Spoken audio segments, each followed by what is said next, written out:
এই যে হায়াতটুকু আল্লাহ পাক দিয়েছেন, তার মধ্যে তো 30-40 বছর অলরেডি চলেই গেল আমাদের, হয়তো সামনে পড়ে আছে 10-20 বছর, আল্লাহু আ'লাম।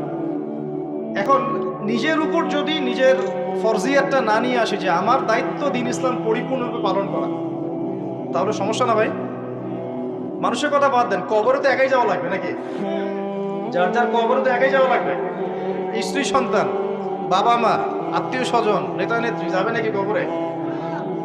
যারা আজকে আমাদেরকে মোহগ্রস্ত করে রেখেছে, মোহগ্রস্ত বোঝেন, দুনিয়ার মায়া মোহর মধ্যে ব্যস্ত করে রেখেছে, কেউ কি যাবে? একটা হাদিস পড়লেই চোখে পানি চলে আসে। মাইয়াতকে রাখা হয় কবরে, আর মাইয়াত পায়ের খসখস শব্দ শুনতে পারে। তাকে যারা দাফন করতে আসছে তার পায়ের খসখস শব্দ সে শুনতে পারে। আল্লাহ পাক শোনায়। আল্লাহ পাক শোনালে মানুষ শুনবে না? আল্লাহ পাক যদি দেখায় মানুষ দেখবে না? তো আল্লাহ যদি কাউকে কিছু শোনান তাহলে তো সে শুনবে, সে দেখবে, সে বুঝবে। এরপরে যখন তারা চলে যায় তখন সে একা নিথর পড়ে থাকে। যদি মুমিন ব্যক্তি হয় তাহলে মাথার দিক থেকে নামাজ আসবে, এই যে ডান দিক থেকে যাকাত, বাম দিক থেকে রোজা, পায়ের দিক থেকে অন্যান্য সৎ আমলগুলো এসে তাকে সঙ্গ দিবে। ফেরেশতারা প্রশ্নোত্তর পর্ব করবেন, সে ইনশাআল্লাহ তাআলা বুক ফুলি উত্তর দিয়ে দিবে ইনশাআল্লাহ। এখন দেখেন, এই যে প্রশ্ন করা হবে মান রব্বুক, কে তোমার রব, দুনিয়াতে যে আল্লাহর দ্বীনই পালন করছে না সেই উত্তর দিতে পারবে নাকি? মান রব্বুক, কে তোমার রব, আল্লাহর সাথে দুনিয়াতে শিরিক করছে, তো শিরিকের পাপে থাকলে কি মান রব্বুক উত্তর দিতে পারবে? জিজ্ঞেস করা হবে মা দিন, তোমার দিন কি, যে দিন ইসলাম আংশিক মানে আংশিক মানে না, উত্তর দিতে পারবে? আল্লাহ পাক বলছেন উদখুলু ফিস সিলমি কাফা, তোমরা পরিপূর্ণ রূপে ইসলামে প্রবেশ করো। আল্লাহ কি বলছেন আংশিক রূপে প্রবেশ করো? বরং আংশিকতার শাস্তি আল্লাহ পাক বলছেন সূরা বাকারা পড়ে দেখেন, 85 নম্বর আয়াত, নাম্বার বলে দিলাম 84-85। আল্লাহ বলছেন আফাতুমিনুনা বিবাদিল কিতাবি ওয়া তাকফুরুনা বিবাদ, তোমরা কি আল্লাহর কিতাবের কিছু অংশ মেনে চলবে আর কিছু অংশকে ছেড়ে দিবে? ফামা জাযাউ মান ইয়াফআলু যালিক ইল্লা খিজয়ুন ফিল হায়াতিদ দুনিয়া, যারা এরকম আদর্শ চলবে, কিতাবের কিছু অংশ মানি কিছু অংশ মানি না, আল্লাহ বলছেন দুনিয়াতেই তাদেরকে লাঞ্ছিত করে দিব আমি। এই যে পুরো বিশ্ব জুড়ে মুসলিমদের উপর লাঞ্ছনা আসে নাই, এইটাই কারণে আসছে। আমরা কিতাবের কিছু অংশ মানি কিছু অংশ মানি না। কিতাবের কিছু অংশ আমরা মানি ঠিকই, কে বলছে নামাজ রোজা হজ জাকাত আমরা মানি না? আমরা মানি তো, কিন্তু সুদটা ছাড়তে যান, দেখেন মানে কিনা। সুদের করাল গ্রাসে এই পুরো বিশ্বের অর্থনৈতিক সিস্টেমটা এখন হুমকির মুখে পড়ে আছে। যে প্রবাসীরা আপনারা এখানে আছেন অনেকে, আপনাদের রেমিটেন্স থেকেই তো চলে রিজার্ভ, এটা একটা অন্যতম সোর্স। ইকোনমিক সেকশনে পড়াশোনা করেন বা করেছেন তারা জানেন, বুঝবেন। তো এই পরিশ্রমের ফসল, মাথার ঘাম পায়ে ফেলে কি অবর্ণনীয় কষ্ট সহ্য করে যে এই কাজগুলো করে মানুষ। আমরা যতবার অ্যাব্রোডে গিয়েছি, যাওয়ার সুযোগ হয়েছে, আমরা দেখেছি প্রবাসীদের যে কি কষ্ট, খাওয়ার কষ্ট, থাকার কষ্ট, ঘুমের কষ্ট। সুবহানাল্লাহ, কয়দিন আগে আমি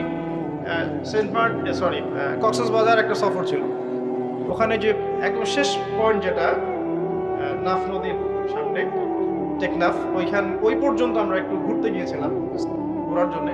ওখানে বিজিবিদের ক্যাম্প, বিজিবি সদস্যদের ক্যাম্প আছে। কি যে অবর্ণনীয় কষ্ট স্বীকার করে তারা সীমান্ত পাহারা দেয়, কল্পনা করতে পারবো। এত কষ্ট, 4 থেকে 5 ঘন্টা ঘুমানোর সময় পায়, 24 ঘন্টা কি 30 ঘন্টার মধ্যে। তার মধ্যে 1 ঘন্টা সময় দেওয়া হয়, 1 ঘন্টার মধ্যে তার খাওয়া, গোসল, তার যে ইস্তেঞ্জা, তার বাসায় কথাবার্তা বলে 1 ঘন্টা। ওই যেখানে দাঁড়িয়ে আছে ওইখানেই দিন হচ্ছে রাত হচ্ছে। খুব ভালোবাসে তারা আমাকে, আলহামদুলিল্লাহ। আমাকে বলছে যে আপনার লেকচার শুনি, মাশাআল্লাহ। তো আমাদের এই কষ্ট, আমাদের কষ্টের কথাগুলো একটু বললেন মানুষকে। তো বললাম যে আপনাদের কষ্টের কথা মানুষকে বললে মানুষ বুঝবে না। কখন বুঝবে? যখন তাদেরকে ওই জায়গায় দাঁড় করা দেওয়া হবে। যারা উপরে আছে ওদেরকে একবার করে ডিউটি দেওয়া হবেন, তাহলে বুঝবে যে কষ্ট কাকে বলে। বুঝতে পারেন নাই? সেনাবাহিনীর সদস্যদের যে কষ্ট, এগুলো আপনারা বুঝবেন না। পুলিশ প্রশাসনের ভাইরা আছে না, যে কষ্ট করে, এই কষ্টগুলো মানুষ আসলে কি জন্য করছে, আমরা উত্তর কি? যদি এই কষ্টের উদ্দেশ্য হয় শুধুই দুনিয়া, তাহলে এই কষ্ট দুনিয়াতেই শেষ হয়ে যাবে।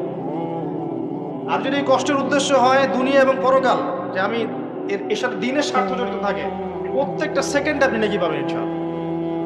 একটা হাদিস এসেছিল, ওনাদেরকে শোনাইছে হাদিসটা, যে একটা হাদিস এসেছে যে মুসলিম রাষ্ট্রের সীমান্ত পাহারা দেওয়ার জন্য যারা এভাবে বিনিদ্র রজনী কাটায়, তারা এই যে তাহাজ্জুদ গোজার সওম পালনকারীদের সমান নেকি পায়। ওই অবস্থা যদি ইন্তেকাল হয়ে যায়, শহীদ হয়ে যাবে ইনশাআল্লাহ।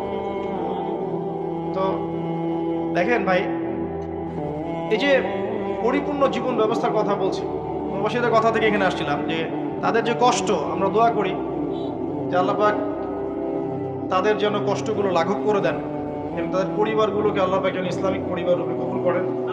অনেক সময় দেখা যায় যে প্রবাসের স্বামী এদিকে বাসায় স্ত্রী পরকীয়া করতেছে, দেখেন নাই কত ঘটনা এরকম ঘটতেছে।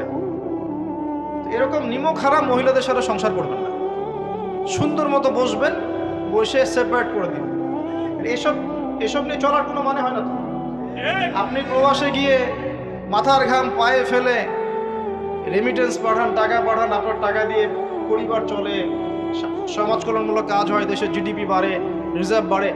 আপনার পরিবারের বউ এসে এই কাজ করবে, শান্তভাবে বসে চুপচাপ ছেড়ে